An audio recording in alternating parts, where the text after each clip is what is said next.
Hi again, welcome to The Way I Do It. My name is Chris. Today I'm going to talk about my fuel gauge on my 2015 Ram Gen 4 3500 with a Cummins diesel.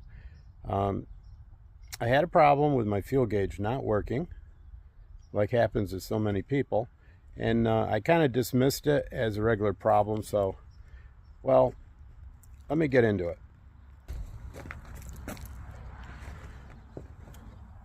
So, when people have a fuel gauge not working problem, of course, the first thing they think is maybe it's a fuse. So you check a fuse, but in my case, it was intermittent, so it's not going to be a fuse. Well, then the next thing you do is if you talk to somebody like South Main Auto, there is a connector behind that wheel well. So that's a place that you can look for a bad connection. A lot of people jump the gun and go right to the sending unit, which is in the fuel tank under here, but the sending unit is attached to the fuel pump. It's in the tank. It's hard to remove. The part alone is about $400. So yeah, well, in my case, I had a fuel pump that I purchased a couple years ago for cheap, and so I just put it in. I started to take it out.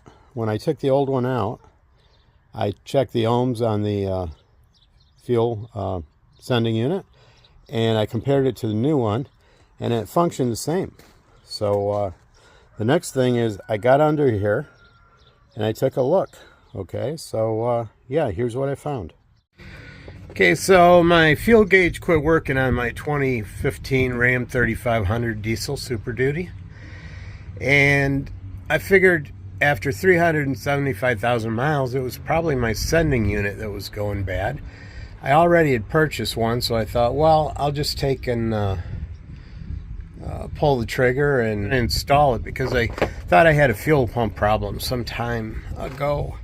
And it turned out to be another problem. So I pulled my fuel tank out, and I was checking my sending unit, and it didn't look too bad.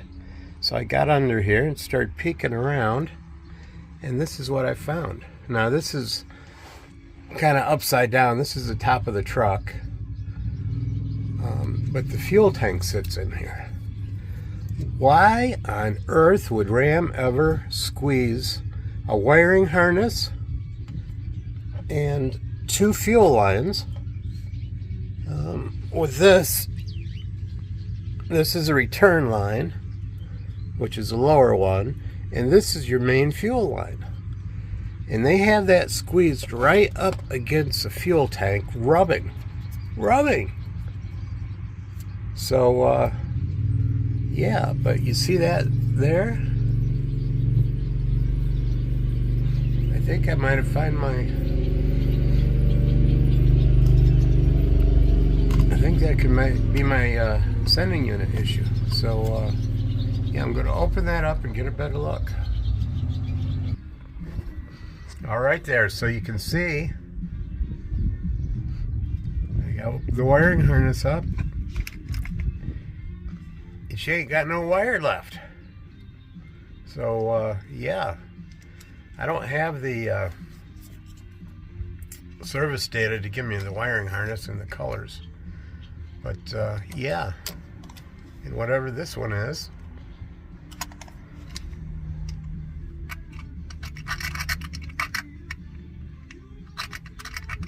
that's on its way out too.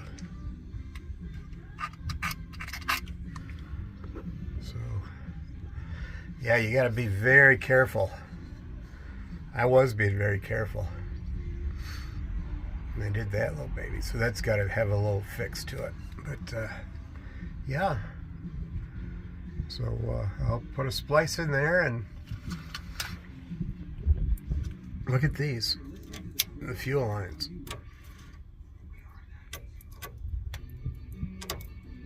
It's like, really, Ram? I mean, it is a diesel, but come on, man. All these lines are rubbing. You know? Well, here we are a couple hours later. I'm not showing step by step, but what I did is I took the wires that were damaged, I cut them off, I connected them with a piece of wire, and I soldered them. I put double shrink wrap on them, and then I put them under this cloth tape. The cloth tape goes from here to here, and then this is a couple of wraps of regular Scotch 33 tape, just to tie up the ends. So yeah, I took the Christmas trees out. This one had gotten broken off the cable. This one was I took off. I pulled it out and took it off. I'm going to leave the wire kind of loose like that. The strap that comes down here, I'm going to try to put a little dog leg in it to try and push it over a little bit, because the tank's hanging that way. But, 375,000 miles, it's going to bulge with the weight. It's just a design flaw. Before I put the tank back in, I'm going to dab this up with a little fluid film, and then we'll go from there and see what happens. Yeah, so it was a broken wire, and I got it fixed up pretty well. Thing I didn't show is I tried to give it a little more protection, so I had some foil tape. I think it was like heating, ventilation. It had like the tire back. I put that foil tape, I wrapped it around the wire, and I put it on the gas tank, so hopefully the foil will rub. I think when the tank is full, it bulges out. 375,000 miles, I don't know. I think Ram could have done a little better. So yeah, I'm back on the road with a good fuel gauge and wires that I know are in good shape. They're soldered, double shrink wrapped. So yeah, that's how it is. Thanks for watching, folks.